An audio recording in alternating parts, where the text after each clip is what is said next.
Today's show is brought to you by Organifi. Organifi is an organic superfood supplement line that makes quality, trusted nutrition convenient and accessible. Their most popular product, the green juice, solves the problem of juicing greens on the go. We all know that we need to get those fruits and greens and vegetables and all that in our diets, guys, and here's a quick and easy way to get it. You just add water, drink, and let your body soak up the benefits. Visit Organifi.com to learn more about an exciting offer for you, our podcast listeners. That's Organifi, Organifi.com. This episode of the Secrets to Success podcast is brought to you by PayPal. With PayPal, you can give your shoppers the confidence to become buyers. When it comes to growing your business, PayPal is your payments partner for today and tomorrow. Visit paypal.com/growth to set up a free business account today. I wake up every single day. I am who I say I am. And I get what I get because I live in beast mode. Stop being gazelles. You're not average. You're not even good. You were born to be great. We keep it burning.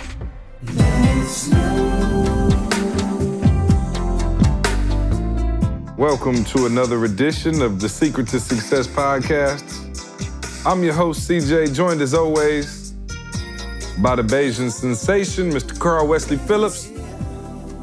What's happening, yo? What it do? Don't let the music throw you off, Carl. Just do your thing, bro. Just I'm act talking like it's way there. off. I'm talking way off.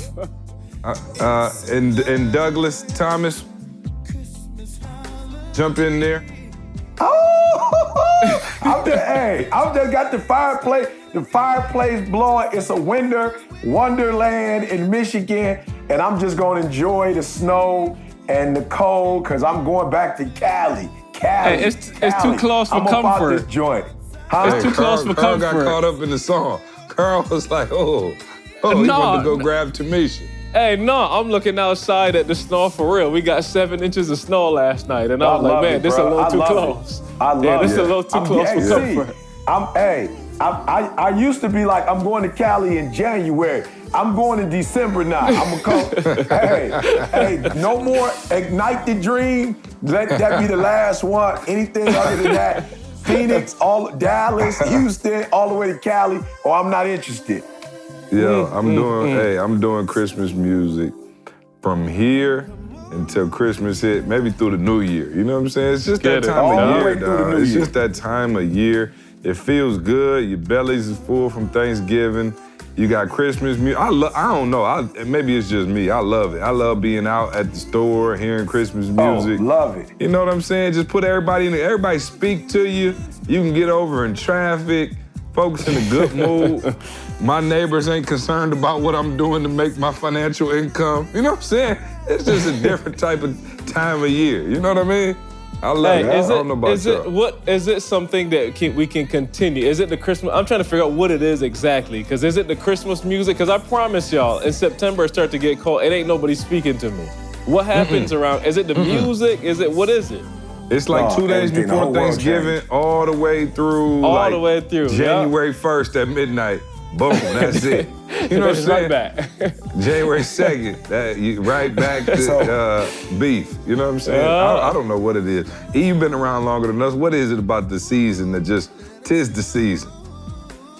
No, I mean, it's serious. I think for me, it's not even the snow and the trees and all that. In Michigan, there is a shift in one's attitude. You know, people start opening the door for you. People let you get over on them. You know what I'm saying? It's a Southern hospitality right after Thanksgiving in Michigan that I just adore. Like I said, everybody's polite. Everybody's speaking. You know, I think that's what I love most about it is everybody's cordial and, you know, in a festive mood, people cooking. Don't you just love, you go out to the store, you hear that Christmas music playing over the thing, everybody got a little bounce in their steps. Just a great time. Hey, my neighbor on the left side, my man hit the sidewalks for me, and then Mike came and hit the one on the right side. So I'm talking about like either which way we was hooked up. Like from both sides. My man Mike hit one side, my man hit the other side. So I'm talking about like I'm just loving how this is going right now. Yup. Did he have the power joint or the regular? They both had the snowblower. They both had it. Oh yeah. If you have a snowblower, you're obligated to get the whole neighborhood hooked up. You know what I'm saying? Like you done went out and bought one. You did not spend that much money to do your own little driveway and your own little front of the yard. You know good and well you want to go ahead and hit the rest of that. So go on and make it happen, man. So yeah, no, I'm glad to see y'all in a good mood. Y'all snowed in for real though. Like y'all couldn't go nowhere, huh? No, for real. Like snow. No, I'm saying snowed in. Hey, my neighbor though, Mike is who you talking about. Mike, you know, I hit Carl like, is it safe to go out? Because I got to make a quick run, but I can do it over the phone. Safe. I end up doing it over the phone, see. But when Mike came... Yeah. Oh, you called him next door? Oh, no. I just went out. I just was like, I heard somebody on my porch. And I'm like, the mail running kind of early. And Mike was out there with the shovel and the machine cleaning that joker up. I was like, yo. He didn't hit you with the CJ, did he? And banged the door to try to get a little tip. Let me tell you something. I always give him a tip, but we about to tip, because this is winter. Oh, no doubt. Look, it was so cold. Yeah, I saw him doing it. I left. I didn't even like open the door like, what's up, Mike? I'm like, it's too cold to even speak to my man. Oh, wow. You know what I'm saying? He just waved at him with a glass of hot chocolate. I ain't do nothing. I walked off and prayed for his family. Just asked the Lord to bless him and his family. It was too cold to speak, bro. I had on some shorts and no shoes. Like, it was too cold. Mike wouldn't have wanted me to do that, which is why he's looking out for me. Mike, like, yeah, because you do that's you, that kind I'm of going cold to do you me. can't even go near the door. Because you can catch a little draft from the door. Hey, Bro, all I wanted to see if it was him. That's it. I just wanted to see if it was him. Because I was like, somebody at my door and I saw it was Mike. And I just like, Lord, bless Mike. Bless Mike. Bless Mike. We Mike's complete wife. rookies over Bless here. his See, kids. Yeah. we didn't look at the forecast. We didn't look at nothing. Tamisha got up and took Jordan to school, and the parking lot was empty. Oh, So that's how I ended up having to leave. She got to work. You know, Michigan State don't care nothing about no snow. She still got to work, but I had to go up there and grab little man and bring it back home. Yeah, but we rookies at this thing. We ain't know nothing about the snow day yet. This the first snow day for Jordan. And weirdly enough, help me out with this. Little man is like pissed off. He like, yo, I wanted to be at school. I'm like, what are they doing at your school? I don't remember ever having that feeling. Like I got a day off from school and I'm upset. Never. Yeah, he been gone for a little while too because of Thanksgiving. Yeah, that's true too. So he you had a looking couple forward days. to going back, you know what I mean? Yeah, he got a couple of days. But yeah, man, we snowed in for real. Makes sense. No, my kids, I promise you, if they moved any slower in the morning, I'm like, yo, okay, this thing got out of hand. I'd have got Avery up out the bed 4 times. She done ran and jumped back in the bed. So yeah, she was not feeling, and we don't even have snow. It's like raining down here. It's nasty, but I'm glad to see y'all doing your thing. Catch me up, man. How was Thanksgiving? Catch me up. Any fair files, any beef going on in the streets over there? What's happening? Stayed at home, bro. I didn't go nowhere. I stayed at home. Wait, y'all didn't go to D's? We stayed at home. Oh, wow. Y'all, I didn't even know that. I just made the assumption you was gone. We stayed at home. I chill. Jamie cooked at about 5:30, 4:30, I think, 5. I went and picked it up. He made enough food for me and my great-great-grandkids. I was just like, bro, this is a lot. We ate. That's it. Stayed at home. I watched the Lions lose again. As tradition. I'm talking about hurt. Consistency. I'm like, yo, bro, for 20 mil, I can get you a 2 and 6 for 20 mil. You ain't got to pay me 60 million. Give me 20, and I can get us 2 and 6 by mid-season. I promise you. For 10, I can do it for 10. Bro, it might get you 3. It's unbelievable, bro. How come y'all didn't go to Detroit? And moving on, Carl. You know what I'm saying? Hey, you want me to get Diddy on the phone? You know they missed you at the Domino's table, bro. Oh, for no sure. questions asked. It wasn't Bingo the same without us. Yeah, see, he done got a little Hollywood now. You know what I'm saying? No, that's what happens. See, when you get an insider, that's what it look like. No, you don't go home no more. Definitely I didn't have an promise you it don't have insider nothing to for do with it, but Yeah, yeah. You gonna have to, put Dee Dee on it. Ask Dee Dee next time. See why we didn't go and get her answer. Okay, I got you. I'll make sure I check in. So it was just you and Jada, huh? Yeah, that was it. I was gonna say, I know Jalen was at my house, so I know we were missing at least one member of the squad. At least one of them. Yeah. Yeah, no, on this side, man, I'm talking about chilled. We went old school. We just had straight up Monopoly and Uno, and I'm talking about just fun. I'm talking about sat down, just like that, eat and laugh all day. That's what we had. Just old school, just ain't do nothing, man. Just have fun with the fam. Yep, no, shout out. We had I'm talking about a house full. It was probably 20-something people over here. But Candace's whole family came in, man. We had a blast, for real. Same thing, man. Played games, ate and watched football, hung out. It was a great time, man. And play charades, which always gets a little intense. It's always guys versus the girls. And some kind of way, you know what I'm saying? It always ends up where it could, like, lightweight come to blows between Candace and Kale. You know both of them. So the rest of us kind of looking like, okay, whatever. Oh, man, I'm talking about, I don't know what happened to my wife when she get into, like, something competitive. She just turned into a different person. I just go and sit down somewhere. I'm like, okay, you done got out of hand. So, but no, it was great, man. We had a ton of people. No turkey, man. We did steak. We had the ham. We had everything but turkey over here. I promise you. It was lit. And I just figured, man, it's my house, new tradition. I'm not doing turkey. I don't like turkey. I don't care nothing about having to have a turkey. I make a turkey sandwich the next day if, I just feel the need. But yeah, I can't the turkey just not my thing, man. So we had a good time. Everybody was kicking it. They left out, yesterday morning, I think. So back to normal around here with the kiddos, man. And that's what I'm talking about. And my kids driving me. And here go the crazy thing. Let me ask you this, because both of y'all got kids. Have you ever been like, man, shoot, I'm a petty parent? Like, my kids just play too much sometimes, and I swear, I'm not even trying to be funny. Like, Trey, I told him, like, hey, quit jumping on that. Like, he jumped off something and, like, landed on his head. And instead of checking on him, I was just like, yup, see? That's what you get. I'm like, yo. And I had to catch myself because it was like a little blood. I was like, yo, I'm so willing to prove a point to my kids that you need to sit down somewhere that I'm not even worried about your little mini concussion. And I was like, yo, I'm a terrible parent. Like, yo, how did I, you know what I'm saying? Like, you ever just tell your kids, like, all right, quit, stop, quit. And then somebody fall and get hurt and you like, yo, yep, see? And I was like, wow, I really turned into that kind of parent. Is that fair or foul? I'm talking about fair all day. I co-signed it with 3 signatures, bro. No, I'm just saying. Good. I'm just saying, bro. After I done told you 2-3 times, bro, there's only 2 ways in life you learn. You listen or you feel. So that's it. I'm talking about your head could be split to the white meat. And I'm like, before I get check on you or take you to the hospital, I'm going to have to let you know that's what you get.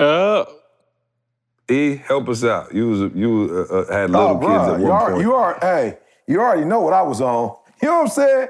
You already know what I was on. Tell you. You feel me? Unbelievable. All right. Let me think. Okay, good. So Thanksgiving was good. Christmas was good. All right. So I had somebody ask me over the mini break here that we had. I'm back to it. By the way, I just ate, and I just kept eating, and I just kept eating. And my mother-in-law, you know how I sent E a picture, I think. She had cakes. I'm like, it was like 7 cakes. They must have made 400 cookies. And I was just, like I told you, here the bad part is I knew. You know what I'm saying? I was a willing participant. I woke up and was just like, I would get my coffee and then I would just hit a piece of cake and I'm like, and I knew I was doing it. It wasn't even like, I was like, yo, I'm about to smash. And I just kept smashing and smashing and smashing. And then I looked at myself this morning in the mirror I just cussed myself out. You know what I'm saying? You ever had that kind of day where you just look at yourself in the mirror and you just like, you disgust me. You know what I'm saying? Like everything I had been working for, anyway, I digress. I got to get back right. Did you rebound? Did you hit the treadmill? Did you rebound all right? Oh, I rebound today. Yeah, no, I rebounded today. By the way, I saw E posting Instagram pics. That's all that counts. Got a personal phone call from Sean T to motivate him Meanwhile, I'm hitting cake for breakfast. I'm like, this is unbelievable. He's posting stuff. When you start Instagram modeling, I saw you on the gram flexing your pec No, muscles. I wasn't Instagram. I was actually, what I was doing was fat shaming myself. Yeah, that's what I was doing. You was doing what? You was what you Fat said? shaming myself. You know what I'm saying? Like, come on now. That's what I need. I should have been fat shaming myself. Good Lord. Yeah, because like you said, I didn't necessarily, go heavy on Thanksgiving because I didn't eat till like 6. But I had it for, I ate it Thursday a little bit, then Friday for breakfast. I'm eating. Oh, no doubt. I'm talking about dressing for breakfast. Never in the story. I was so embarrassed Saturday that I woke up Saturday and just like, you know what? I'm just gonna do a little breakfast, but end up going to church and smashing. So I was like, at some point you gotta do something to offset this. At some point. Yeah, so I just was like, work out both days. That's the story of my life. At some point, bruh. At some point. I promise you, I told myself, I said, that's it. I'm done.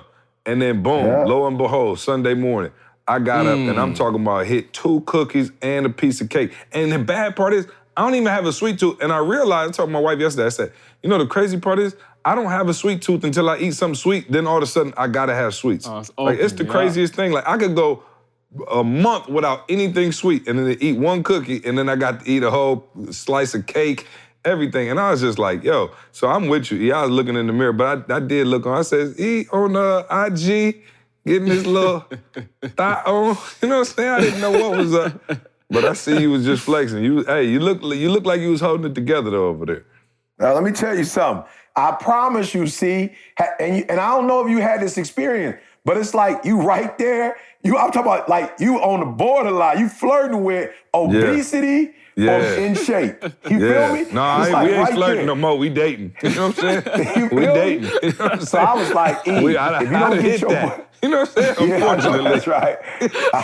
I'm sorry, forgive me. Edit that out. You know what I'm saying? Hey, all I'm saying is this. I knew that I had to make a decision. It's either I'm going to eat and like kill it and not work out, or I'm gonna stop on Sunday and the workout is gonna begin again. And it was so funny. It's so funny. Rochelle hit me, was like, did you do it?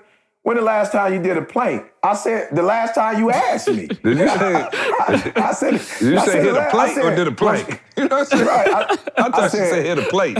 Oh, I wish. I hit multiple plates. I'm glad you asked. I said, look, I told you, here's the deal. If you ask me, I'll do it. If you don't ask me for 2 weeks, don't think I'm just about to get up and plank it out. Like, that's not my love language. So, of course, she hit me the last couple of days like, let me see the plank. I was like, all right, as long as you ask, I'll do it. But if you don't ask, I'm not doing it. Man, I'm just tired. I told you, man. I looked at myself in the mirror the other day. I had to call my wife and apologize to her. I was like, is this what you've been putting up with? You know what I'm saying? Because I thought I was sexy 6 months ago. I looked at myself in the mirror and apologized to Candace. I was like, baby, I'm a little worried about your standards now. You know what I'm saying? Right. Unbelievable, dude. The holiday season will take you out. All right, but that ain't what I wanted to talk about. What I wanted to talk about was somebody was asking me, all right, cool. So you with E, y'all, on the grind. Y'all talk about success all the time. I saw E put up a post that said, here go my schedule for the week. Monday all the way through Sunday, everyone said grind. So he was like, and I'm with that. And this person is actually really successful, doing very well, making good money, good family life, good everything. And they asked me like, okay, they said, I'm having trouble balancing being grateful and wanting more. And I was like, And I thought about it, and I thought it would be a good conversation to have around the holiday season because, now is the time you want to be grateful for things and you want to be, you're with family more and you can kind of think about the things that are most important. But then it's also the time where a lot of people stress out maybe because they can't buy the gifts that they want or they're not in the financial position they want to be in. And I guess we can start this discussion by, one, I guess, E, you're known for like, go out and get it to the max and get everything that's there for you. But at the same time, I think it can be difficult for people to balance like, okay, cool, I'm grateful, Because if they feel like maybe if they're grateful, they'll kind of chill a little bit. Or if I think, all right, cool, I got all this, I'm happy. They feel like they're gonna go into chill mode and maybe not get everything. So how do you balance that? And well, let me not go into the second part, but just let's start there, if you don't mind. Oh yeah, I mean, if y'all starting with me, man, I just think, we got to be careful because, like he said, man, it's such a it's such a balance. Jeremy always says, he's grateful but not satisfied. And I guess meaning that, if more is possible, that he wants to accomplish more. And I kind of feel the same way. I got some calls today, man. I guess, and I guess we'll kind of talk about it, but I got a call specifically from Tennessee State University. And man, see how long we've been doing the Advantage, bro, at Michigan State, 2005. Yeah. And I guess for me, this would be an example of it. So I talked to the president, President Glover, and she was just like, yo, E, we were so grateful for your message at the commencement, but the students are still talking about you. And we want a partnership. We would love to have TSU Advantage. And see, like, you talk about, bruh, if it would have been like 70 degrees outside, I would have just put on my running shoes and just ran. Like, you talk about high, I was so high because it's kind of like, we've been doing this, and of course we have a new president, but the president, the former president, I don't know if they ever came to an Advantage program. I don't know if, I don't know. I do know we may have had a write-up or two in the paper, but we did it, from 2005 up to now, 2018. And it was kind of like, of course, the students loved it. Dr. June, well, I was going to say another name, but I don't know that they necessarily supported to that level. You know what I'm saying? Don't get silly with it. You know what I'm saying? No. I mean, we did have, we had our support, but, not necessarily to that, the extent that, we probably would have, wanted it. But when I got the call today, and I just was like, wow, like after all these years, somebody is saying from the president down, we want to support you. We want to hear on our campus. And so for me, I was just thinking like, yo, for real, we were grateful for the opportunity to do it, at Michigan State. 2005, when we started it, going from 1 or 2 students to 200 to 300, the 1825, the drama. I remember Carlton brought the band in. We were speaking. People started noticing us. We was getting online. I mean, it was unbelievable, bro. We had, Dr. Curry was like almost like a advisor for us and, helping us out. But we never, it never really got to where we wanted it to. Like what we envisioned, what we saw. We never kind of got that support. But we continued to do it, And even now, people are like, yo, E, you number one motivation speaking the word, you traveling all over, you still doing the Advantage? And so for me, it's like, yeah, because this is what we wanted. Like, this is what we envisioned. So no matter what else we do, this work continues because it's like, yo, we grateful. Like, this is where we first got on. This was our, like, and maybe I'm wrong, but like, I felt like Advantage was our first fans. Like, those students were the first ones that believed in us, That's where we first start, get our picture taken and people like, yo, we with E.T., we with Carl, we with C, putting it up, on YouTube, and we started getting a few little hits, back in those days. So I just felt like, man, we blessed. But when I got the call today and was like, yo, we want to bring it to Tennessee State University, I was like, I'm on the phone with the president. I'm like, wow, this is unbelievable. Like, just when I thought, all right, God, I'll take this. Like, I'm satisfied with, the 200-300 kids that's coming. We doing it on Mondays. We online. It's 30, 40,000 people watching online. I was good, like, bet. But I'm telling you, when I got that call today, see, it was like, to me, that's the line where even though it's been the same university, pretty much, the same students coming. Matter of fact, I don't even think it's as sweet as it was before because we don't have a drama component, but I was still happy, still pumped up, still grateful for it, still doing it. But not satisfied in that, when I got this call, I'm like, wow, we're about to take it somewhere where the president is about to support it. They talking about a budget, see? They talking about the Com Arts College, Carl, giving us, matter of fact, the media director or the communication director called me not long afterwards, was like, yo, let's put a plan together. Let's do this. So to me, see, that's what it is. It's like whatever you are given, you do that with all your might. And if you never advance, if you never go to the next level, you know what I'm saying? If your dreams don't ever become a reality, you take what you're given and you just keep working that, crafting that, you keep honoring that, you keep putting 120% in that, and you're grateful for that. Like you said a couple podcasts ago, you keep watering that grass. You keep edging that grass. You keep fertilizing that grass. You keep taking care of that grass. And you don't look to your neighbors to see what theirs look like. You know what I'm saying? You're not covenant of anybody else's.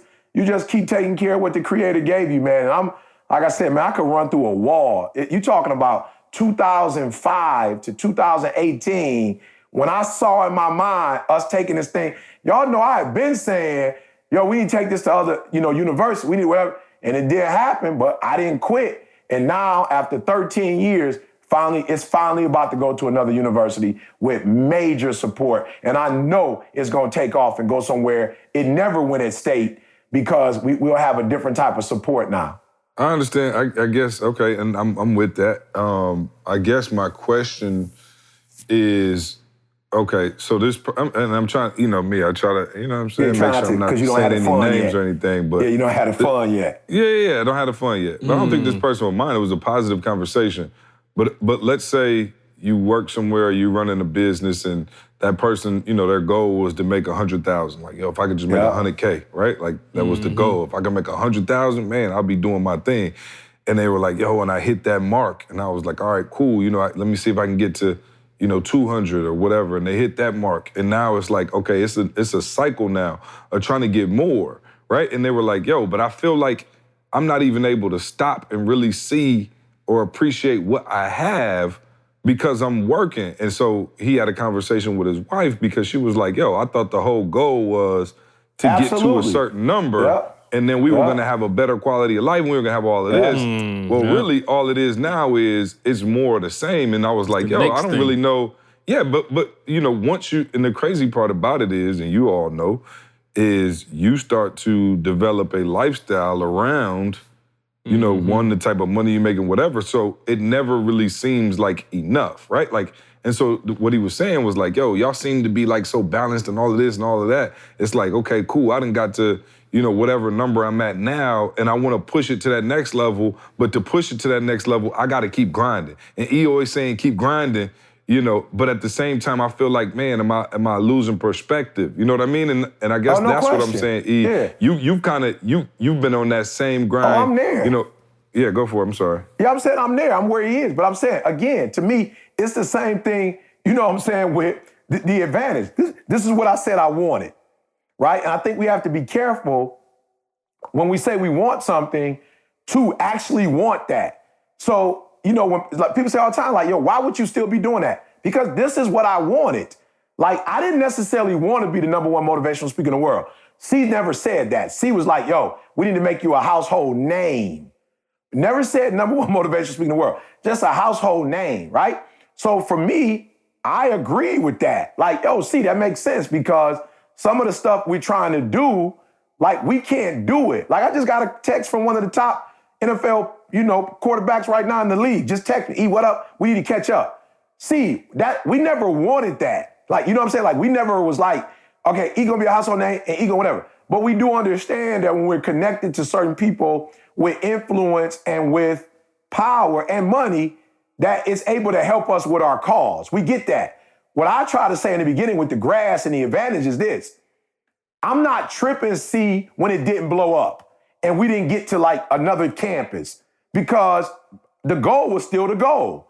That was, we're gonna get a platform, we're gonna help these students from Detroit, Saginaw, Flint, wherever, and we're gonna help these kids graduate. And bro, I'm so old now, a lot of y'all married, a lot of y'all, like in professions around the world. I saw the twins, Lene, I'm looking at Lene, them like, what in the world? Lauren and Lene, like, they was babies, see? They was 18 years old. So for me and Didi got to a point where it was like, the reason why we didn't buy another house is because we were like, yo, this is what we said we wanted. The advantage, this house, the kids gone. So now Did Didi say she wanted the advantage? I want to verify that. Huh? You said we. Did Didi say she wanted the advantage I'm sorry. too? Didi didn't know she wanted it, but she needed it. You know what I'm saying? Jalen went through it. Jada is going through it, So my kids are being blessed. And believe it or not, see, she goes now. It took 13 years, but she goes on a regular basis. But I'm saying for Didi and I, like we literally were like, this is what we want. So, the house, this is the house we want. We didn't buy a new house. Yeah, but as I guess, the old saying, the goalpost gets moved sometimes. You know what I'm saying? But that's what I'm saying. And so for you, I think the goalpost, you don't think, be for real, bro, you don't think the goalpost moved for you?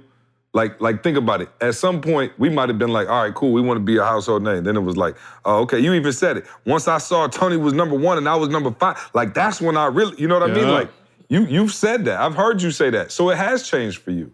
But I don't think it, what for us, see, I don't think that, how can you say it? I don't know that the goalpost has changed. See, I don't know that what we originally said we wanted to do, I'm still going to detention homes. I'm still going to, I don't know what what it was called, but it's like a foster care home I was at recently. I'm still able to go to Sexton and go into the schools. We still had the gym for the kids from Detroit. We went hooping the other day. So for me, I guess, see, that there is a part of me that wants to grow and get better, but I have not allowed to go, well, my income went up, so my house need to go up. I still got the same whip, and quiet is kept for all my listeners, and I have much respect for C, but C was like, for real, bro, get the Suburban is cool, but let's go with the Escalade. He hadn't said nothing else to me about that, so I still got the Escalade. So I'm saying, I think, we have to be careful. Right. And I'm just saying, a lot of people like, yo, why you ain't in a Bentley? Why you ain't in a Rolls Royce or a Range Rover, whatever. And I think we have to be cautious that we need to grow, see, we must grow. But our growth must be our own growth and not the societal growth that says, because you are the number 1 motivational speaker in the world, this is the type of house you should have. This is the type of whatever you should have. This is what your kids should be. My wife just said on the call the other day, she was like, you know how frustrating it is to be in a financial position and you could give your son whatever he wants, but because he's not mature enough, this is all, you know what I'm saying? And for your daughter, she's in school, this is all you go. Bro, a lot of people who are in my position, they get their kids whatever they ask for, whatever they want, when they want it.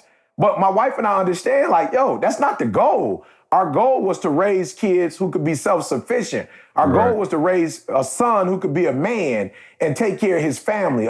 My daughter, who could be self-sufficient and raise a family. You know what I'm saying? So for me, see, I agree with you in that I do feel like when we saw more, it was like whatever. But I don't think it changed our original goals to now. I see people who, bruh, they are kicking out their league. They are, in situations that are, it's way above their league. Yeah, but at the same time, you know how for real, like they say, like you go to as far as you can see, and then when you get there, you can see further.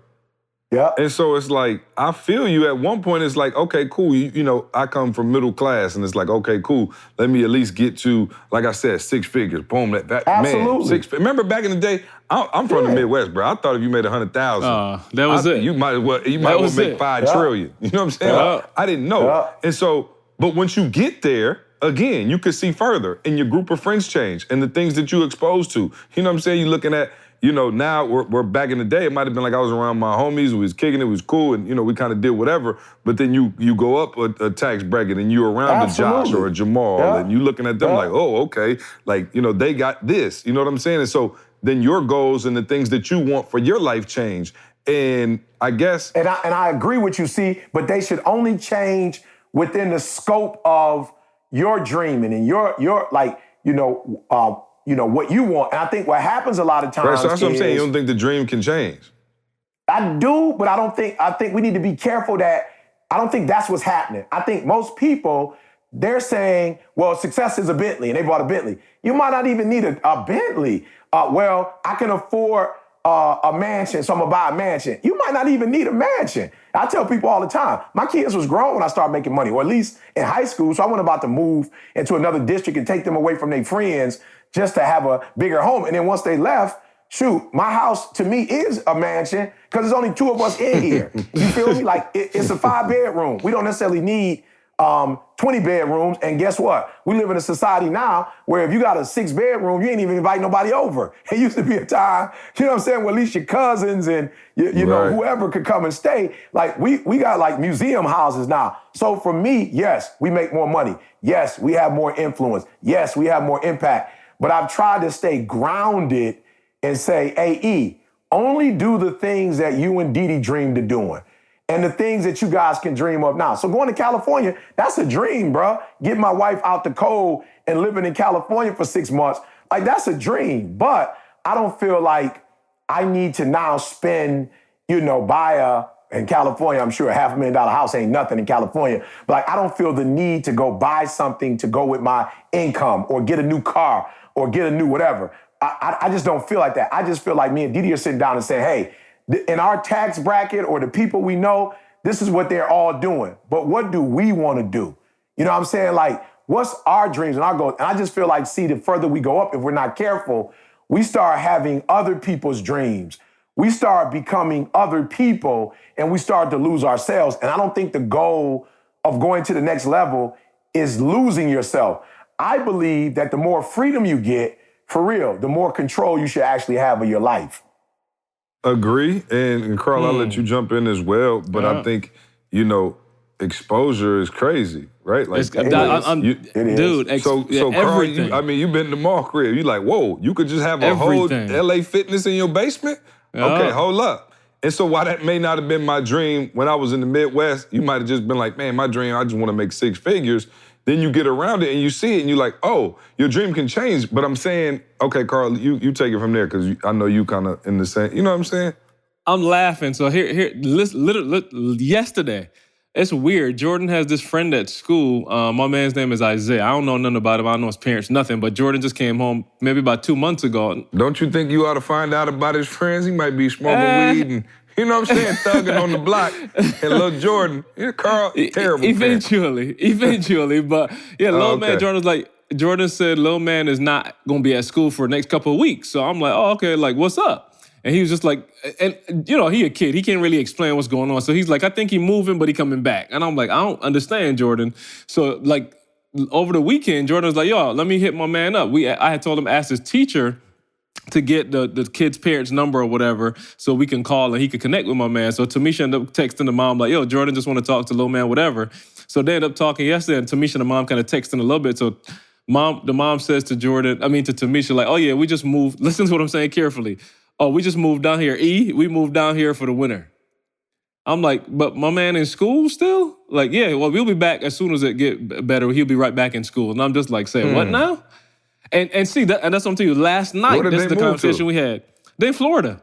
Oh, Florida. Okay, gotcha. Yeah, and I'm tripping on something like, yo, you just took my man out of school and moved to Florida. But I never was exposed to that. See, like that wasn't even an option for me. You know what I'm saying? So now when she said that last night, listen to what I'm telling you carefully.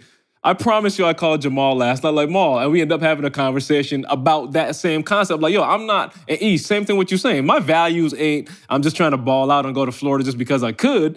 But I never knew that was an option. Like, yo, I could just take my kid out of school. Because I'm, like, 100%. I'm about tired of the winter right now myself. Like, you know what I'm saying? We was younger, it was cool and all that. But right now I'm getting to the point like, okay, how much longer are you going to do this, Carl?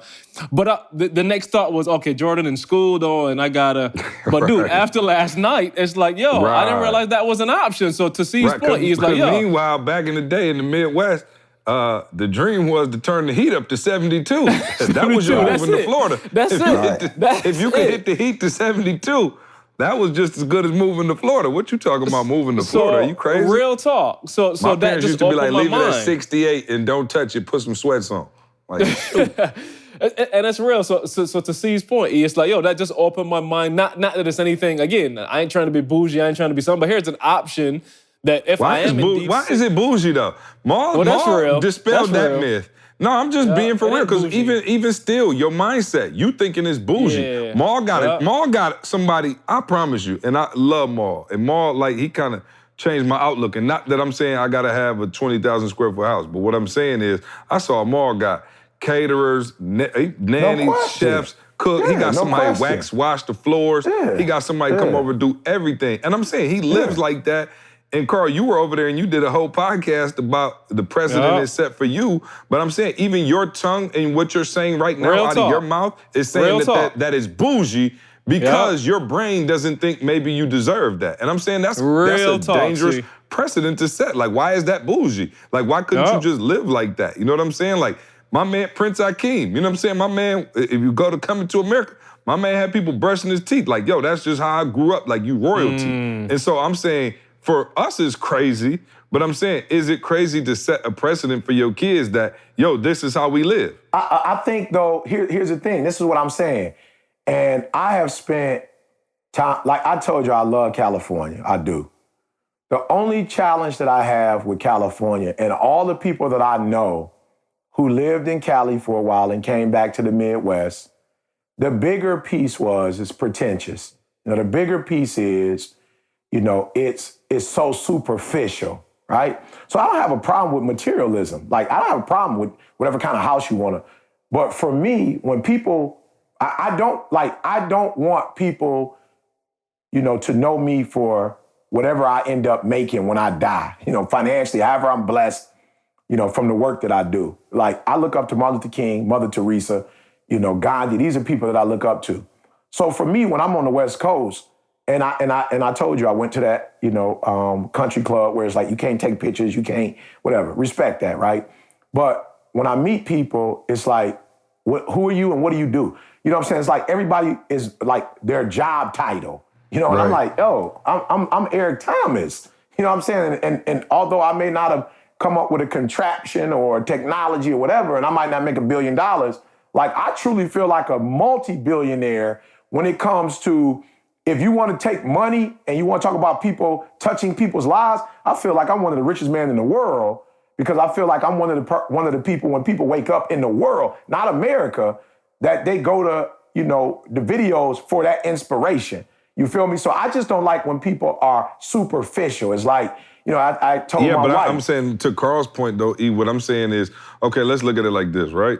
When I turned 16, my dad bought me a Beretta, a nice one. Remember, I crashed it. Y'all know the story. I crashed the Beretta. But my dad bought me the nicest car he could possibly afford at that moment. Absolutely. And so I'm saying, let's just say, God willing, by the time Trey's 16, I got millions of dollars stacked up. Why wouldn't I buy him the nicest car I could possibly get him without Carl saying you trying to be bougie or I'm trying to be pretentious?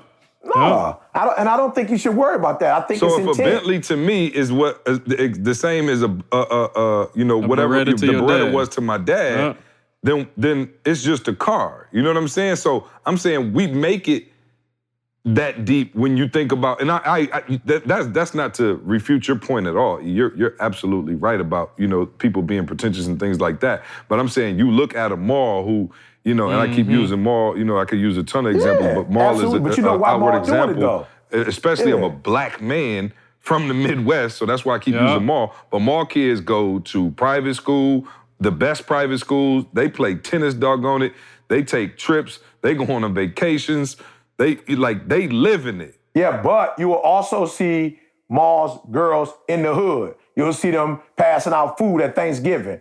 You'll see them, you know what I'm saying? Oh yeah, for sure. It's not like he's separating them. And I'm just gonna keep it 100.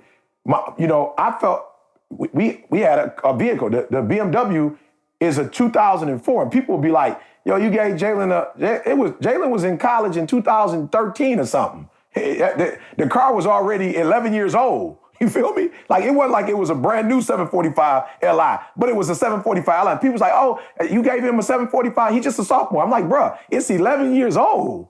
It's an old car. But to your point, see, because it is a luxury vehicle, it held up. Now, I'll be honest with you.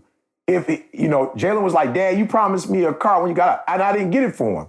I'm like, yo, I'm not getting you that car. Like, I would have, but I take it back. Whereas with my daughter, bruh, Jalen driving the car he had. Look, I'm just being real. Jalen don't care nothing about the car. I take it back. I do. Why? Because you, and I told him, you're not mature enough. So you trying to remind me of what I told you, But to you, it's not a car. It's a status symbol. And I'm not going to feed into that.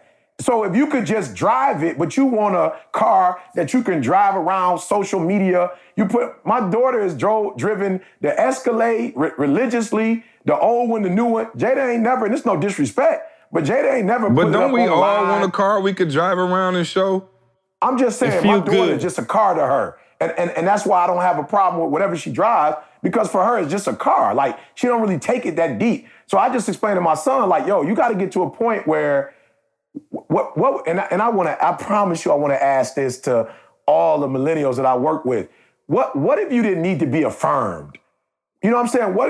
What if you weren't trying to be glamorous? Like, what if you did what you did just for you?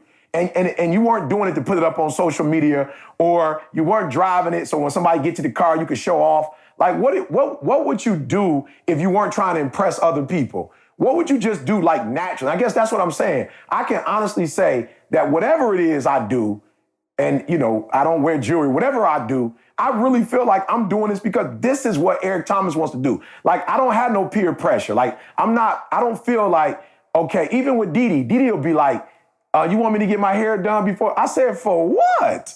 Why would you sit and wait 4 hours to get your hair done to go on the road with me so that people who don't even know you couldn't say her hair? I was like, yo, don't stress yourself out. If you feel like doing your hair, do it. If you want to put it in a bun, put it in a bun. You want to wear a crazy big old hat. She was like, man, I'm going to wear this like Bob Marley hat. I was like, wear it.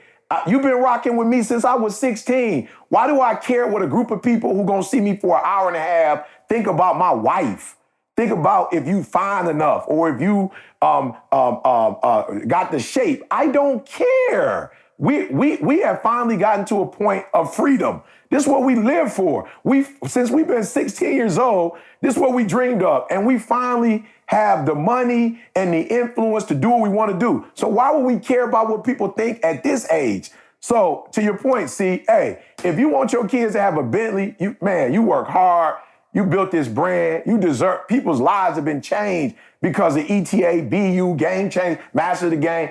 But I'm just saying that we should do everything we do because that's what we want to do. And I must confess, I remember being 21 and Joey got my boy Joey, they had, he probably was on his second Grammy. He had gotten what do they call those trucks? A Ford Explorer. And I went and got the Mercury Mountaineer. And I remember being in the truck, getting it clean, being at the light, looking at my man who had a Escort. Like, you got an Escort? You know what I'm saying? So I'm not judging nobody. I remember being there, but I remember saying to myself, like, yo, E, how have you gotten to the point where you're allowing the material things to identify who you are? Like, yo, you the man because you teaching a GED class, because you care about people. So I'm saying you can have whatever you want. I would like to eventually get a house, in Laguna Beach, off the water, wake up to the water every day. But I'm not going to do it because I went to Ed Malite house and he had one and it was fire. And I enjoyed doing the podcast. He toured me, was like, you and Didi can stay here whenever y'all want. We only here a couple months. Imagine that, Carl. They only in Cali for a certain amount of months. He got a house in Idaho, right? And he showed me the house in Idaho, which is 4-5 times bigger than the house in Cali. And I swear to y'all, on everything I love, it was one of the greatest experiences that I've ever had. But I got back in that Impala rent-a-car with Didi, drove back to my hotel, and at no point said, I want the house that he got, or I want the house in Idaho. I just told Didi, like, yo, we need to get out the winter, and we need to get you in California. So you're right, people can have whatever they want. I'm just warning people, don't get to the point where you finally got your freedom and you're still a slave to what other people think. Yeah, and I'm saying I agree, and you're obviously, an eyeball when it comes to that. I agree. But at the same time, your level of taste and everything else grows by the year, no? Mm-hmm. What you want changes year by year.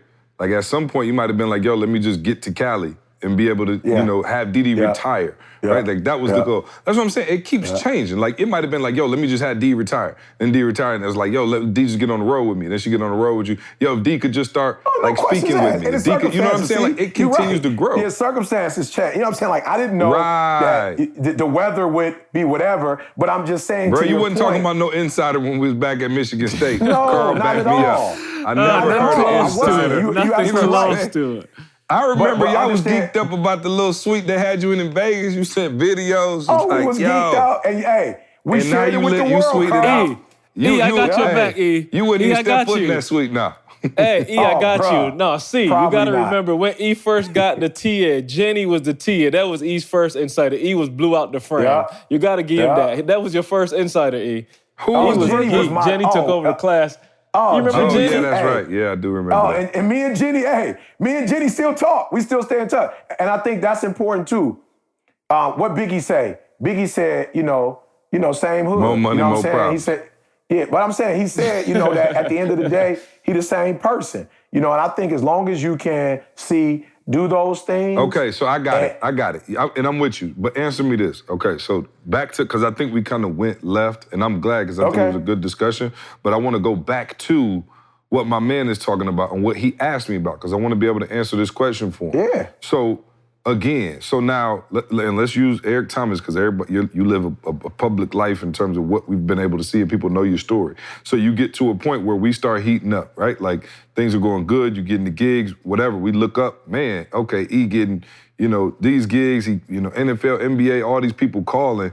At no point did you get to a point where you said, okay, hold up, let me pull back. So you actually got to the point where D was able to come on the road, so you might even have sped up a little bit because you didn't have the same obligations of, the family back home or whatever. You know what I'm saying? Like Jalen wasn't in school, Jada was finishing up, so you don't have to be like there for your kids like, Carl and I would have to be here for our kids now. Make sure you say that. Absolutely. Yep. You know what I'm saying? So I'm saying, from my man who like, okay, cool, I'm starting to see that I got the financial freedom now. Yep. We're starting to take those kind of vacations. Yep. We fly in first class.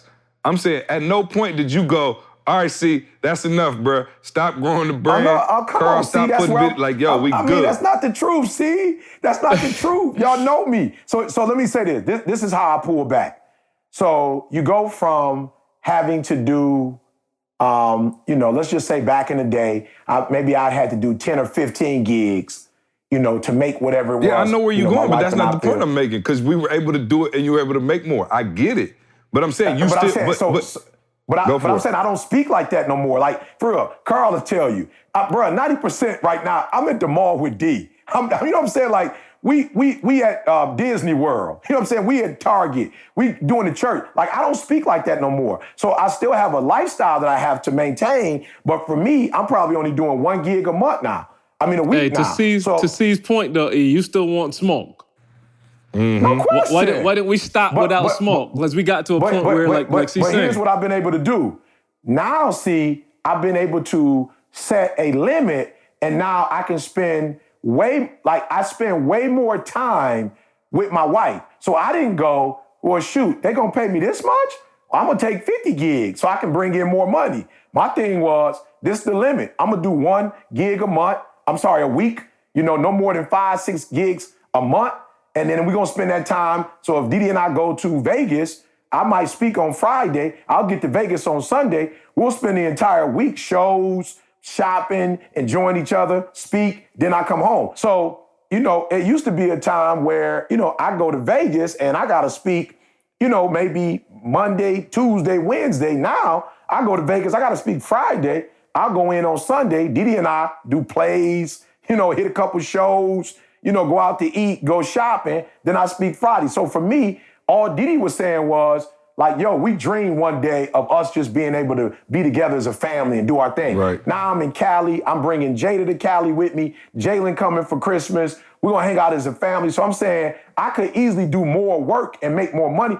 Look, y'all, we could be doing TV right now, easy. We could be doing a syndicated radio show easily. Like, we doing a podcast from everybody's home. We've had offers to go into a studio and do this joint, but for me, it's like, if I do that and I got to be at his TV show every day, or I got to be at a radio show every day, it's not gonna put me in a position to be able to spend the time I'm spending with my wife. So I think that's the balance. See, I don't think you gotta stop making money, but at some point your schedule has to clear up where you're not working all day. If it's half and I a guess day you okay, working, so then help us. Okay, let's take ET out of it now because Okay. you like a half a percenter in terms of what you're able to make and command, right? Like the average Right. person, you know what I'm saying? They're not making $50,000 to talk Right. for 45 minutes. Right. So let's take Right. you out of it and let's go Okay.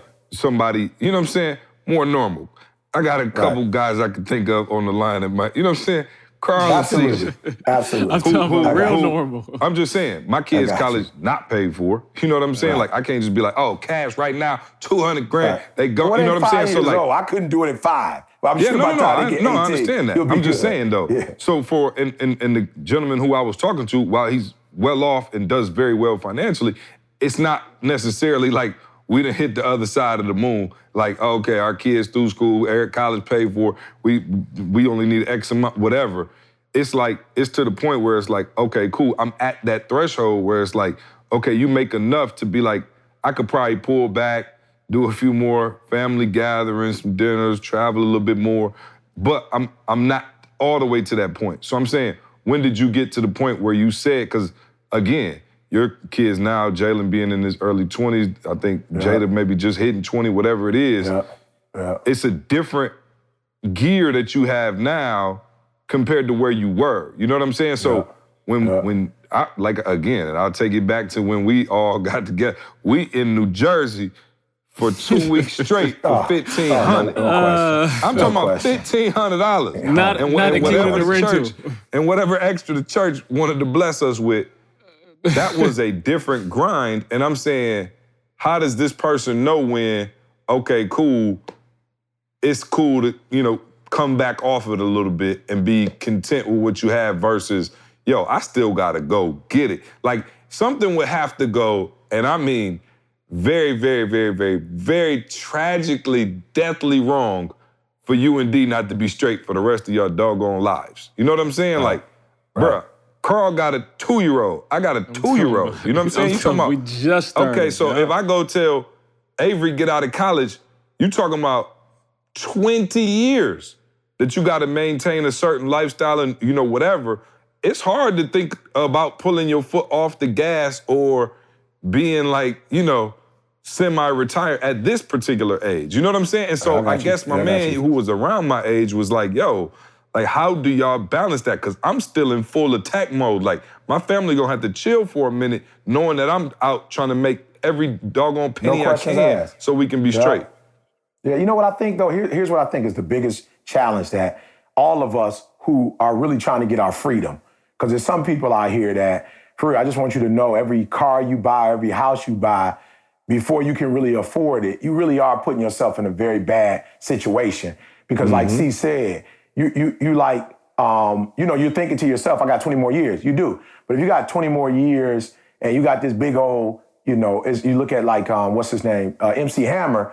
You know, the thing I learned from MC Hammer, and I love MC Hammer, he's probably a flamingo because he hired like everybody in the hood. No doubt. You know what I'm saying? Like people try to act like MC Hammer was on crack or something. He wasn't on crack. He hired all his friends, all his family. You know, he tried to do right by people and it cost him, right? And if he could do it all over again, I guarantee you he would be cautious of who he hired.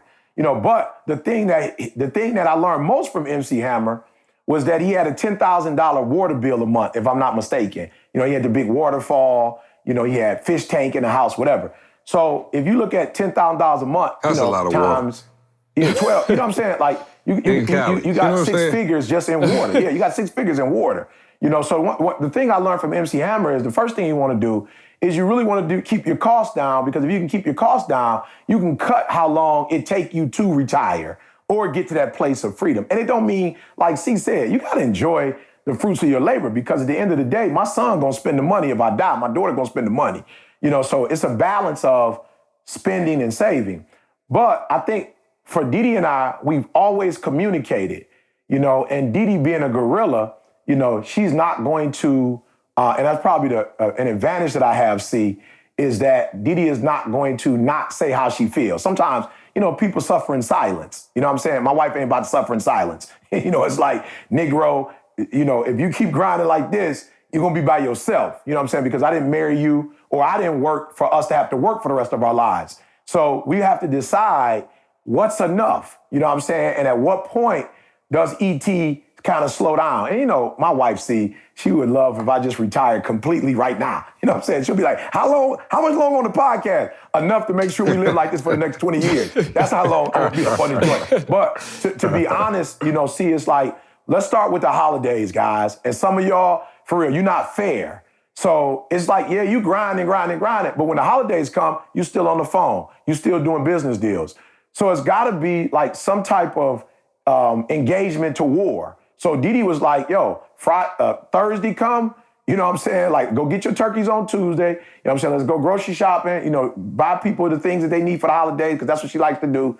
On Wednesday, shut it down. Jada gets home from school, shut it down. When she get home, no talking on the phone, no BTC, ETA, ain't none of that. You know what I'm saying? Went to go see Creed on Saturday night. Y'all know I'm gonna fall asleep in the movies, you know. Went to see Creed, you know, went to church all day, whatever. Didi was just like, yo, at least the holidays, birthdays, anniversary, shut it down. And so that's what I did first. And that was hard, but I had to get used to 4th of July, the weekend, shut it down. You know, for those of you who can go to the next level, weekends, CJ is a perfect model of that. Weekends, CJ like, look, shut it down. So no, we go hard Monday through Friday, but the weekends, shut it down. No business taking place on the weekends, all right? It's an emergency, call me. So that's step number 2. Step number 3, you guys need to get to the point where the holidays shut down, you shut your weekends down, and then you guys have enough money to take vacations. Carl said you should get to a point where you could do it once a quarter.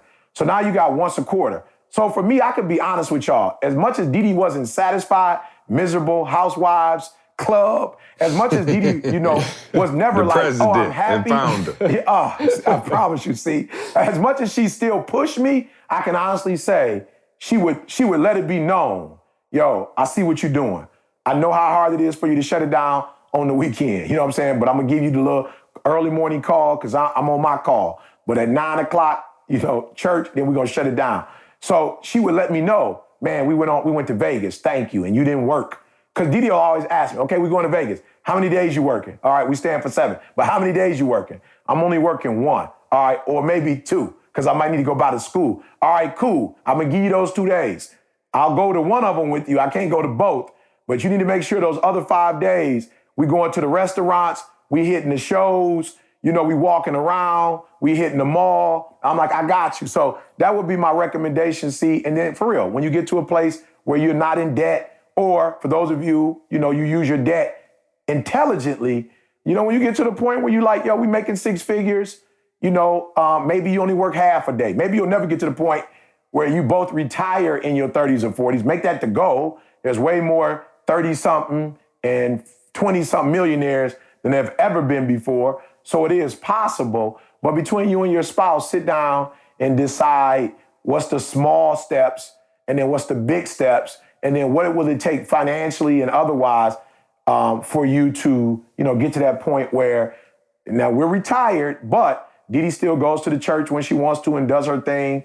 She still is a leader at the church. You know, she's still helping with the construction at the church. So she's not retired in that. She doesn't do anything, but now she gets to choose which days she wants to work and which days we want, which is the ultimate goal, see, and we do need to keep our focus on that. But I must say this, if you go get a yacht, I'm not saying there's nothing wrong with a yacht, but just know if you go get a yacht, you might be putting 5 more years or 10 more years before you can actually sit down and retire. And that's why I'm very strategic about how I spend my money, because I'd rather, like Carl said, travel to Cali for 6 months and be able to still live my lifestyle than to have, you know, maybe a $3 million home and now I'm housebound because I gotta go do 20 gigs now because I got this big house. Whereas now, I don't necessarily have to do any gigs if I don't want to. So I don't want to put myself in a position where I can't retire because my expenditure is equivalent to my income.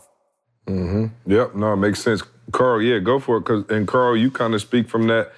I mean, you're the richest one in your family. You know what I'm saying? So where do you strike the balance between, that could you be know, another all right, podcast. cool, I made it. You know, everybody think I'm balling. And but I did go to Maul's crib. You know what I'm saying? I was just gonna say the exposure kills it. So back to Maul as a reference though, what Maul said that was deep at one of the Take Control events. Maul said, I have to thank the 30-year-old me for where I am at 40. And the point he was trying to make was like, dude, it comes down to what you plan. You know what I'm saying? And same thing E's just saying. Like it comes down to you and your girl, your family, whatever your priorities, whatever your values are. Like those are the things that you got to set up. So within the next 10 years, and Maul does it in checkpoints. I don't know if it's 5 years, 10 years, but here's where I want to be in the next 10 years. And I'm kind of taking that model now. So you talked about, the kids' school and all that kind of stuff. Like, if in the next, in full out transparency, within the next 5 years, I should have my own insider seat. That's the goal. My own insider where, and I'm being funny, but I'm being serious. Like where I have the option to not work if I don't want to, if you get what I'm saying. Like hands down, there's enough passive income, there's enough that we've put in place that in the next 5 years, if I want to be able to retire. That's my flat out goal. And the huge part for me is, and we talked about it when we were in Utah, like now see my family's looking at me seeing like this is possible. The same way I'm talking about, bougie and that kind of stuff. Like, dude, that's where we come from. So now that they know me, and they know that I'm the same. Like, trust me, it doesn't change. Like, I'm the same regular person that you know.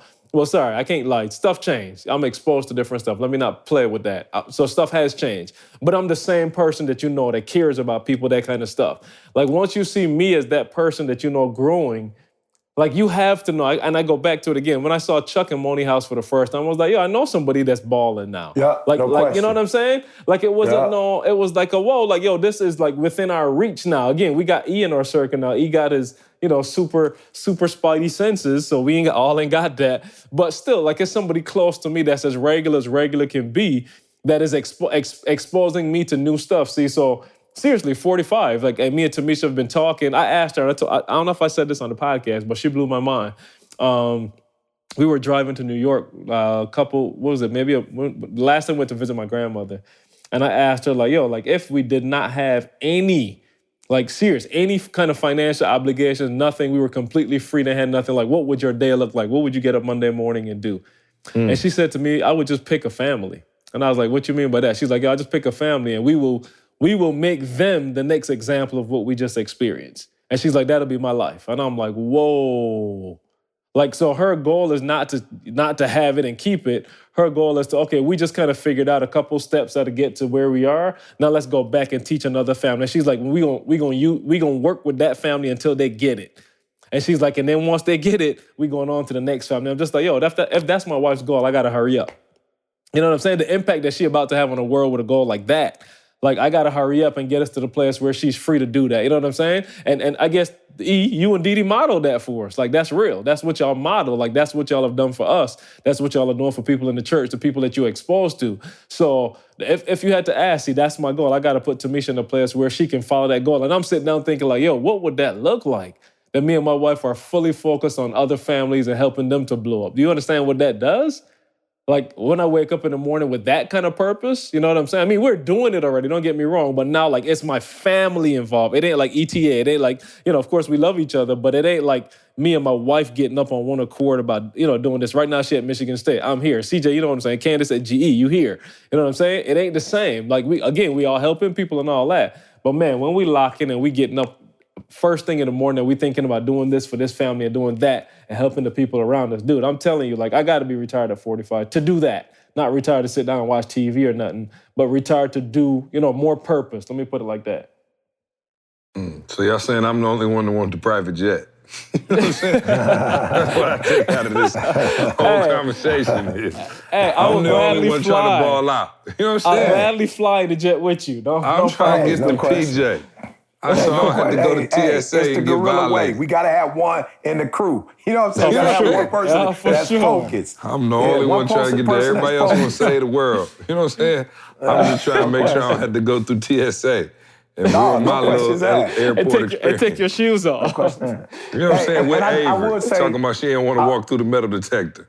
Oh, yeah, Avery, she, and I love her. I already know what she is. I already know where her animal is. For sure. But I will say this, though, a small step that Carl mentioned that I didn't even mention, I kind of went right into step one, step two. But I think a lot of times we don't communicate with our spouse. Some of us are so driven, you know, and we're so driven in terms of our family and what we want for our family that we never really get them involved. You know what I'm saying? We never really include them. And I think that's important. I think half the battle is really communicating, because what you want, they might not even want. You know, so kind of communicating not what you want or what I want, but what do we want? You know, and when we talk about what we want, and then I just say to some of you who are listening, man, you gotta get yourself ready. Didi said yesterday on the call, she's like, yo, I wish I could just, this is a lead in to your question you're gonna ask her, see. But Didi was like, yo, I wish I could just take my money and just throw it in the middle of the street. You know what I'm saying? And I understood what she meant. Wait I was till like, I get I up don't want to there. do that. Yeah, I'm like, I don't want to No do that. doubt. But I understood what she meant. It's just like, yo, depending on what community you come from, and it may be only a few of you that are at that spot, it's a lot of pressure, man. It's a lot of pressure. No, that's real, You know what man. I'm saying? It's a lot of pressure, you know, and you become almost, you know, if you're not mature and wise, you become a bank, and you're not one, you know. And it's not a bad thing. I do understand why a person would, you know, come to a friend or to a loved one before you go to a bank. Like, I get it, but it is a lot of, pressure if you're not educated, if you're not around the right people. And that's why, like I said, I admire Maul, because Maul is not doing it in a way where it's, selfish or self-ambitious. Even though he has a lot of stuff, he's still saying to other people very intentionally and deliberately that, yo, I want to show you how to do this. It's not one of those things where it's like, yo, it's just about me and my family and whatever. You get yours however you get it. You know, Maul is very intentional and deliberate about, hey, I will show you the path, and I'm not trying to hide nothing from you or hide whatever. Like, I will show you the path. And I think that, you know, that is the real American dream, not you just getting it or one group getting it and nobody else has access to it. The American dream is like, yo, I learn how to do it, and I teach you how to do it, and I put your family in a position to do whatever your American dream looks like. And I just want to caution people, like, the American dream is not doing what everybody else is doing. The American dream, and there's nothing wrong with a beautiful home. Like I told you, I would love to have worship on the ocean and not in this snow. You know what I'm saying? I promise you. But when I got the call from TSU today to potentially take the advantage there, you know, and potentially be an adjunct professor, that's a dream of mine, y'all. That's an American dream for me, to be able to have a group of students that I'm able to bless, whatever that means, leadership, you know, showing them, you know, economic development, whatever, showing them, you know, skills to be phenomenal in terms of employment, whatever that is. Like, that's a dream for me. And that might not be something I want to do for 80 years, but that's a dream. And to have a major university supporting me, like, I've not had that before, you know? So whatever your dream is. So if somebody buys a yacht, that's the same feeling I'm going to get, Carl, day one, when I'm in that lecture hall and 200-300 kids come in that lecture hall. You know what I'm saying? Like, that's the same feeling I'm gonna get. You know, like, no, I'm yo, gonna be this feeling a way dream sweeter come than true. that. You know what I'm saying? I'm gonna be feeling way sweeter. Okay, you know what I'm saying? So I'm just like, yo, that's the American dream. So live your dream. Don't live somebody else's dream, because it could end up being a nightmare. You know what else is a nightmare? Not taking Organifi. No, that's right. It's a nightmare. Let me tell you. I missed one day, woke up in a cold sweat, okay? Don't have a nightmare, get Organifi. Shout out to Organifi, who's been our sponsor for almost the entire length of this podcast, which is like 152 episodes, something like that. So episode 152, 152 weeks straight, man. We've been consistent about it, and we've been consistent about bringing you guys Organifi, all right? A brand that we really rock with. We told you, man, they came out in San Francisco, showed a lot of love, or San Diego, sorry. And man, let our entire audience in San Diego try it free of charge, man. And so we also have a discount for you. Just for being a listener of this podcast, you get 20% off. So go to Organifi.com. You guys know what Organifi is. If you don't, it is the superfood green juice powder that we've been on for quite some time now, all right? If you're tired of juicing, you're tired of trying to get in your greens and your vegetables, every morning and it's not working out, man, just hit the Organifi, all right? Organifi will take you to that next level. We all been on it, man. Feel great, feel healthy, feel energetic. I'm trying to hope it'll balance off all this cake I've been eating for Thanksgiving and looking forward to get back on my routine, all right? So we shout out to Organifi.com for being a great partner of this podcast. And go to Organifi.com, ORGANIFI.com. Use the promo code SUCCESS for 20% off, all right? Make sure you do that now. Everybody's favorite segment, Ask E.T. All right, real quick, before you do that, let me introduce our sponsor for today. You guys have been hearing us talk about PayPal now for the last couple of weeks, and we got another short story about Zeke that just kind of shows you how PayPal, can be used to help your business grow. So Zeke grew up on a family farm, picking corn and green beans for his grandfather and learning firsthand the labor that goes into our food system. From that point on, he knew that he wanted to be a part of bringing wholesome food to people. He started in a restaurant business as a professionally trained chef.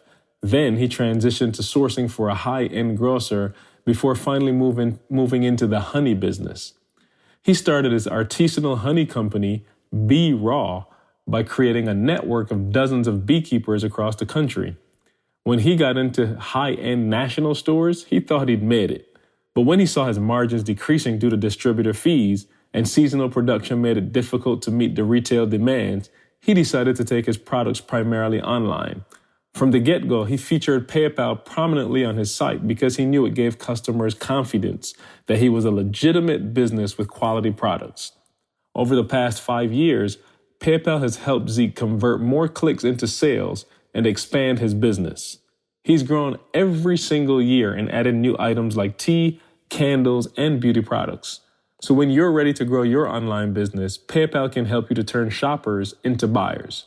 Visit paypal.com/growth to set up a free business account today. I believe, you there? I'm here. All righty, let's see. Oh, Carl, Didi done came up and made me I'm so bored. breakfast. She didn't, lunch, Carl. I'm talking about brought it up to me on the podcast. See, the American dream has come alive. Hey, it's got to be the snow. You might not want to go to Cali. You might want to stay in the snow. Hold on. Hey, if something happens to me, y'all know. Snap. If this might be a recipe from Snap. All right, Ask E.T. KP, the coach on Instagram said, who plays the three of each of you in a biopic? Which actor? Now, I'm not saying, my man is way more handsome than I am, but I went to go see Creed 2, and I was like, man, if Michael B. Jordan can play E.T., I'd be geeked up about that. Okay, Michael B. Jordan, I got it. He might have to gain a little weight for that role. Like somebody. You know what I'm saying? A whole lot. If he gonna be a method actor, he gonna need to spend some time around my mother-in-law cakes. Get into his real start. You know what I'm saying? If they go back to homeless high school dropout, he meant to lose some weight.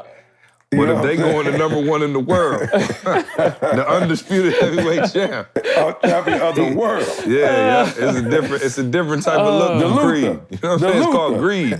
You know what I'm saying? They'll start in greed. An American hero story. Go for it, Carl. Who got Carl? I'm thinking. Y'all gonna have to help me. I don't have a clue. Come on, let's think. Who gonna play Carl? Cheatham.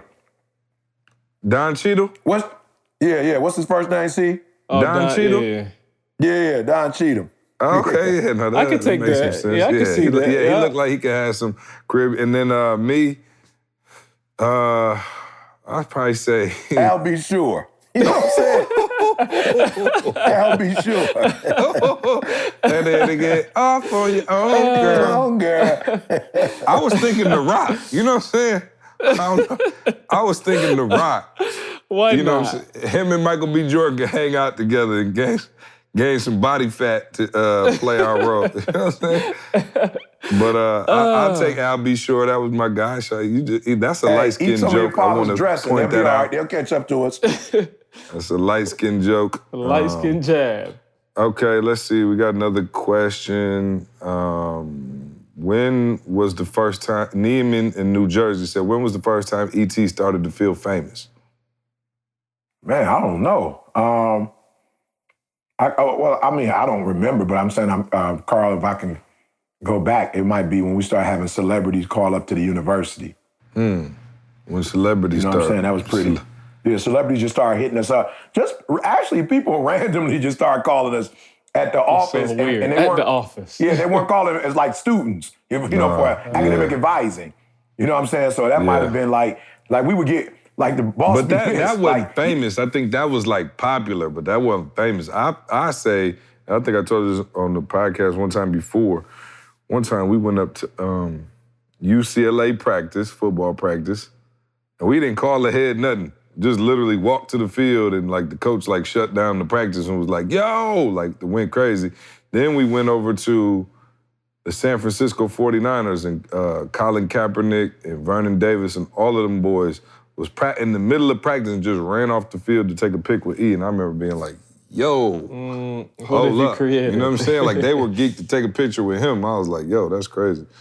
Let's see, Shannon in Milwaukee said, we've heard about E losing his cool a few times. I'm wondering where the stories are about CJ losing his cool, being that he's the gorilla of the group. I lose my cool. I'm trying to think of something good for real. I'm going to just say this. At the airport. Did we ever tell that story? We ain't tell it, but here's the other place where C would lose it. At my old church, C would lose it. Lose it. Lose it on the red. Lose it. Yeah, we got it. I didn't really lose it at the airport though. I'm, and my wife gets on me sometimes. Like I tend to, and he does too. Really though, I tend to attack the situation head on. Do y'all remember that? That was the craziest.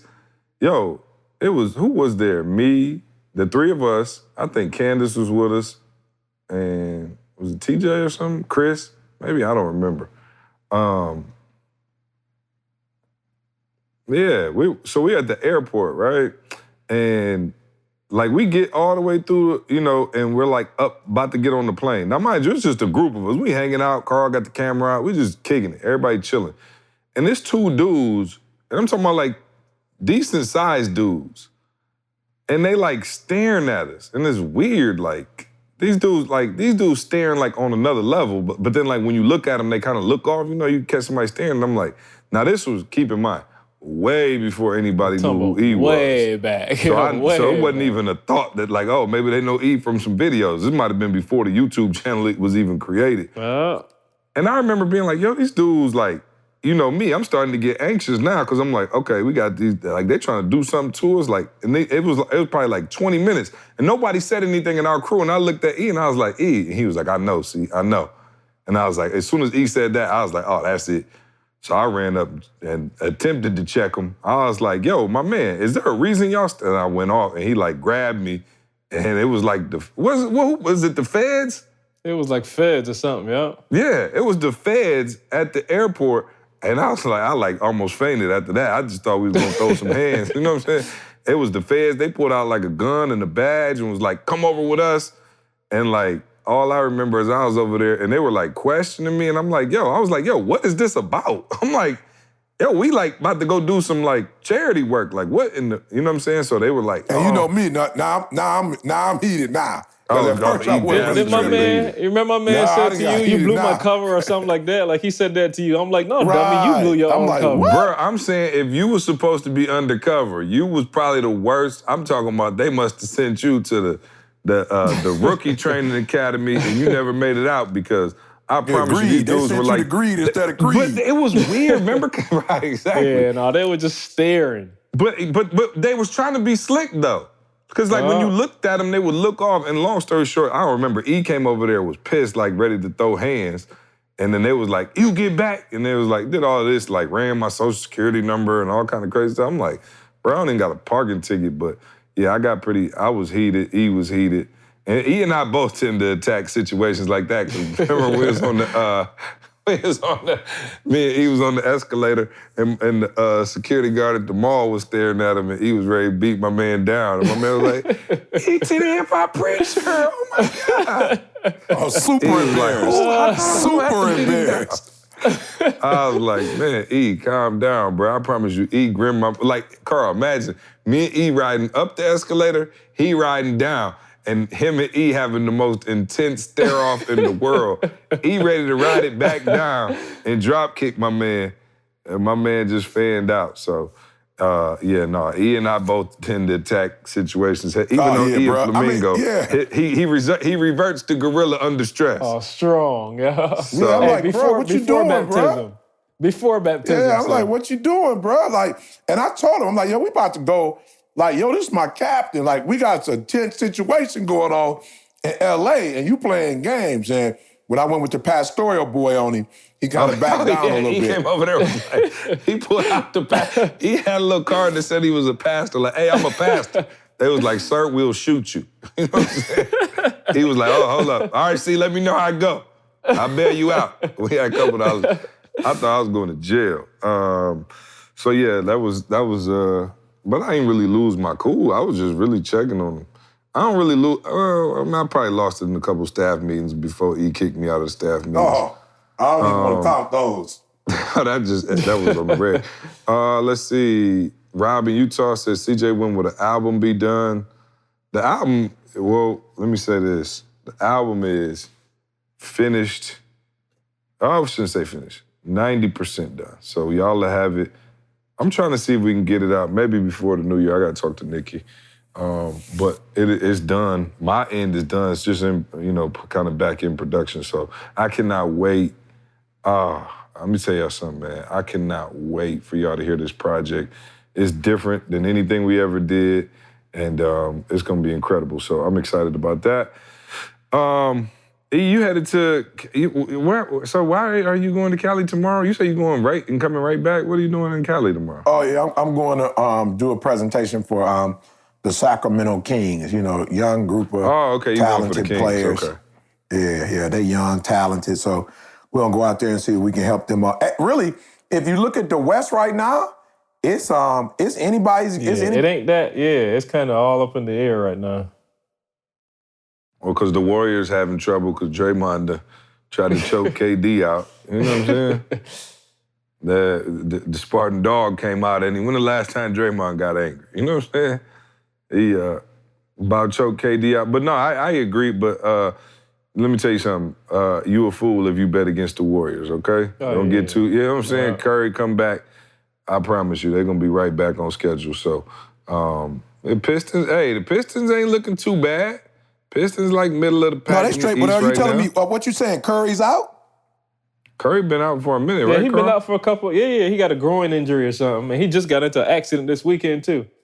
I promise y'all, I have not kept up. All I did was go to, I went and looked at the standings, maybe once a week, and I just saw where it was like, somebody. I think the Clippers might be number one. Everybody else like a game, a half a game. 2-3 games out. I've been trying to follow the Lakers.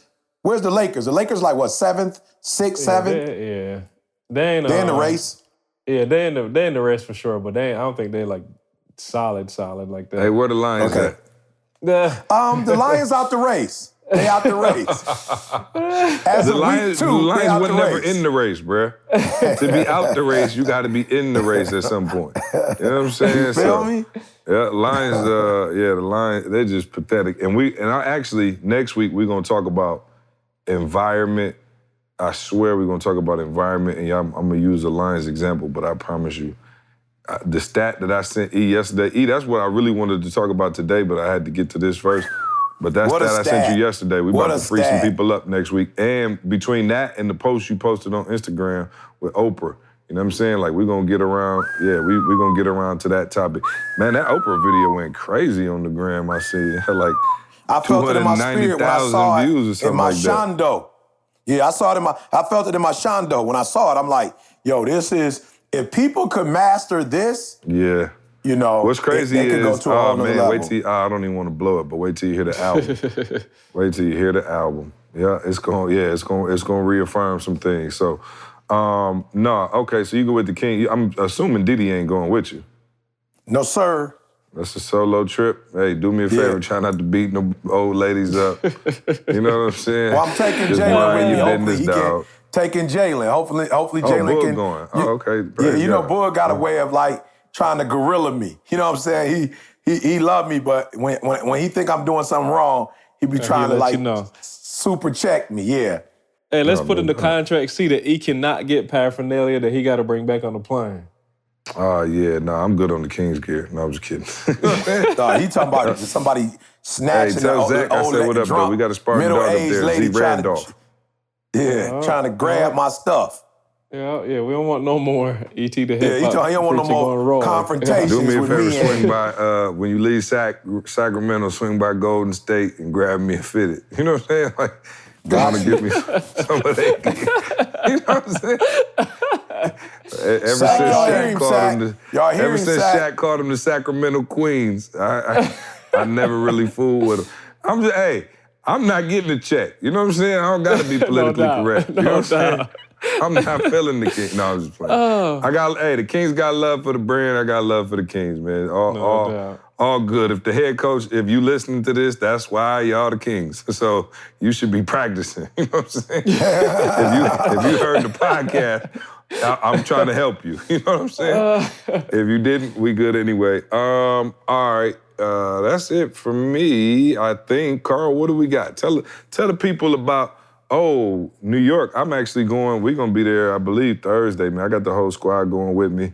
I'm excited about that. Anytime I get to take the fam, I'm excited about it. So I'm going to take the kids and try to let them see Times Square.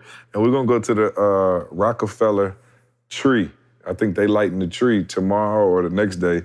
So we're going to go down and I seen it myself, but I never saw it like the fam. So take the kids to see the tree, do some Christmas shopping and hang out in the city for an extra day or two. And then we will be ready for Ignite the Dream on Sunday with Eric Thomas, Inky Johnson, and the new superstar of the group, Toby Nwigwe. Toby just called me. I'm going to have to hit him back. Toby Nwigwe, who is out there, man. If y'all see this boy and see what he's doing, it is one of the most incredible rises to stardom that you'll ever see. Just so organic, man. He just posted a video today of like him in a crowd and everybody rapping the words. If you don't know who he is, go check him out. TOBENWIGWE on all social platforms. Toby Nwigwe. He's just crushing it. So I can't wait. He's out of the Chicago show. Let me get the date for y'all. He out of the Chicago, and I'm going to that show, so if you're in Chicago, come meet me at that show. I'm pretty sure I should have cleared that with my wife before I just jumped out the window. You know what I'm saying? Before I just jumped out the window like I'm going. I want to go to Chicago, but I think the dates, Chicago is 12/13, so if you're in Chicago on that date, or can please be there. Stop by. Yeah, meet me there. Chicago, 12/13. Dallas, 12/16. All right, Dallas, 12/16. I will not be at the Dallas show, though, because I'm not going to even try to remotely push my luck. But what's the link for the site? Go to Toby. Just TobyNwigwe.com. TobyNwigwe.com. TOBENWIGWE. Get tickets and come to the event and meet Toby and say what's up to your boy. All right, Carl, it's on you. Oh, you good. You hit Ignite the Dream, and the only other one on that is Phenomenal Life Jamaica, y'all. I don't know how many times y'all got to hear it, but if you're not there, we just going to cut you off the podcast. You're not going to be able to listen to it no more. That's just how I'm going to treat y'all now. You're just going to cut it off. Like, if you ain't got a ticket, we can't do it no more, because this is everything that you love about the podcast is what we're doing in Jamaica. It's these conversations, and we bring in, I'm talking about everybody. We got Sean on the health tip. We got Jamal gonna be there. Josh gonna be there. Like, everything that you're hearing from us. And Rob coming? I think Rob is there too, right? Yep, Rob on the financial tip. So everything that we stand for, Breathe University, everything y'all hear us talk about the podcast, y'all getting it live and direct. We're bringing it to you live and direct, not in snowing Michigan. We're bringing it to you in the sunny Jamaica, Montego Bay, Jamaica. So you got no excuse. You got enough time. Put a couple pennies together now. Start. We've been saying save since like March this year, so I don't know what y'all been waiting on. But come on, y'all, get in there February 25th to March 3rd. We are not going to, listen to what I'm telling y'all, we're not holding nothing back. We're having a whole lot of fun. We're doing a whole lot of work. You do not want to miss this experience. ET is there in the flesh. Y'all gonna hear all the podcast jokes live and direct. Are we doing a live podcast there? We got to. Yeah, we'll probably do a live podcast. Yeah, there it is. So y'all heard it here. Come on. Yeah, and we go PG-13 on the live podcast. You know what I'm saying? We keep it PG here, but we're gonna do PG-13 on the Jamaica boy. So much luck, much success with the Sacramento Kings. Tomorrow, send us some pics and swing by the bay, grab us some Golden State gear, and hit us with that nugget of the day so we can get up out of here. And I'll play some Christmas music on our way out. You know, can I play? Hey, if you hear Christmas music underneath your nugget of the day, just keep talking. Hey guys, look, do yourself a favor. We talked about it last year with the 100-day challenge. Don't wait for a gift this Christmas. Be a gift to yourself this Christmas, for real. I want you to think about one thing you need, that you need to take into the new year, and one thing you need to let go of. Like, seriously, what's that one thing that you know, I cannot afford to go into the new year with this behavior. I cannot afford to go into the new year, with this challenge. I cannot afford to go into the new year with this problem. Like, this is it. I gotta let it go. And then think of, honestly, what's one thing I owe myself? Like, nobody else can buy this for me. Nobody else can give it to me. What's the one thing that man, I owe this to myself. Like, I need to do this for me, and I need to do it right now. I can't wait another 3 months, 6 months. Like, I have the power to do it. It's within my reach to do it. Like, I know I can do this. And for whatever reason, I just haven't given it to myself. I want you to free yourself up, give yourself that particular gift. And when you give yourself that gift, I promise you, some of the stuff you've been praying for, wishing for, hoping for, that you know you deserve is gonna come when you make that particular change and you give yourself the freedom to give yourself that thing, all right? So it's your boy E.T. saying, I'm not saying it's gonna be easy to let that thing go or to embrace that thing, but I promise you, when you do, you'll be able to make the rest of your life the best of your life. I had to hit you with the TLC, E, because I know that's your group. Oh, that's me all day. Left eye. Hey, y'all, get in the Christmas spirit, guys. It's almost that time, man. Make sure you give thanks. Make sure you're grateful. Make sure you do something for somebody else. Appreciate y'all. E, safe trip to Sacramento. And hopefully you can get up out that snow, Carl. Enjoy being snowed in. Get some hot chocolate. And we just gonna keep doing what we do, y'all. We appreciate you listening, man. We love you. Happy holidays. We'll see you next week.